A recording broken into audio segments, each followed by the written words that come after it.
routine summit, a secret pain, and a moment that broke Melania Trump. What did Ibrahim Traoré reveal in the White House?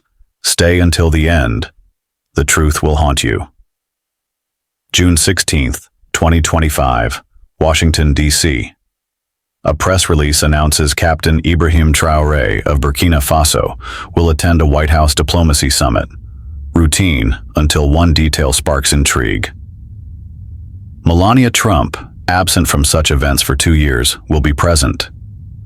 The East Room buzzes with diplomats, press, and Secret Service statues. A red and gold table centers the scene, Traoré at its end, calm, silent.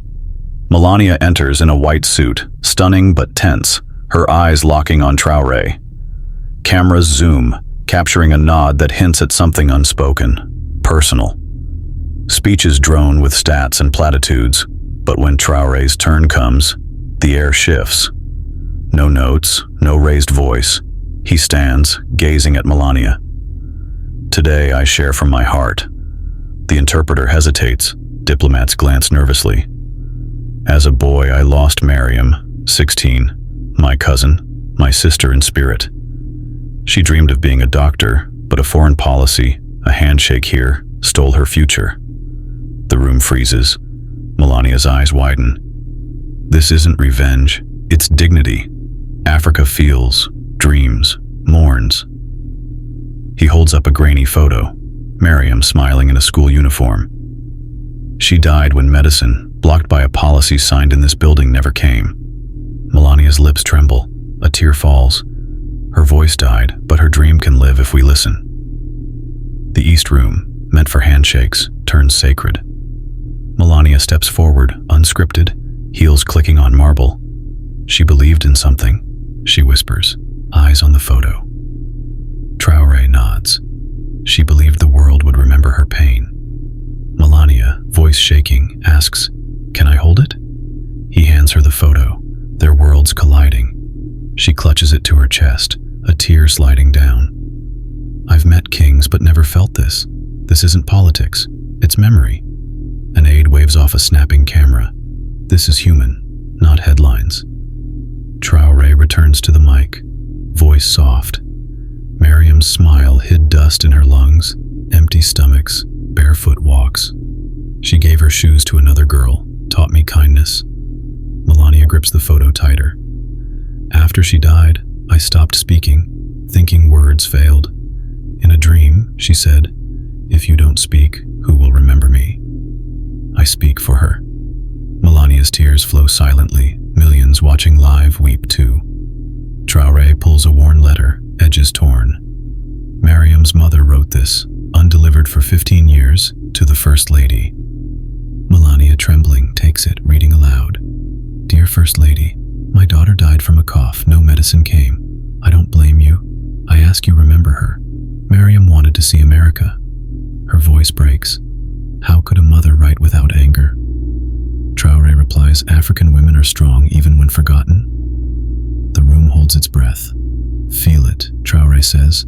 That's the start. Clapping begins, slow, then swelling, diplomats and staff rising, not from duty but grief, respect. Melania, seated, holds the letter and photo, Traoré whispering skyward, she hears us. Outside, a crowd gathers, a woman's sign reading, say her name, Miriam. Traoré reveals a 2008 U.S. memo, declassified recently, rerouting African aid for optics. This killed Miriam. Truth without courage is silence, and silence kills. Gasps echo, Melania whispers. My God, journalists scramble, history unfolding in the White House's heart. Melania rises. Unprompted, to the podium. I'm a mother, not a policymaker. How many girls die because we look away? She faces Traoré. How do we honor her? He answers, give her dignity, a name, a place in your history, so silence's cost is remembered. Melania vows, let this White House speak her name first. In the Rose Garden press conference, she announces a scholarship in Miriam's name for African girls' medical training, unveiling a plaque. In memory of Mariam, 2003-2018. Traoré adds, her death gives life now. The plaque gleams, the world sharing its image, weeping. A staffer hands Traoré an envelope from Burkina Faso, Mariam's brother's letter. He reads softly, "You were her hero." She said, "If Captain Traoré speaks my name, the world will care." You gave her back her name. Tears fall, he whispers. You were listening. Before departing, Traoré gives Melania a wooden bracelet. Mariam's mother gave me this. Place it on her plaque. They walk to the rose garden, Melania setting it at the plaque's base. She never had a grave, Traoré says. This is hers. Melania touches his shoulder. She's remembered now. A breeze stirs, soft as laughter. In Ouagadougou, Traoré lands to crowds chanting, Mariam. A barefoot girl, 10, gives him a flower. For your friend. He kneels.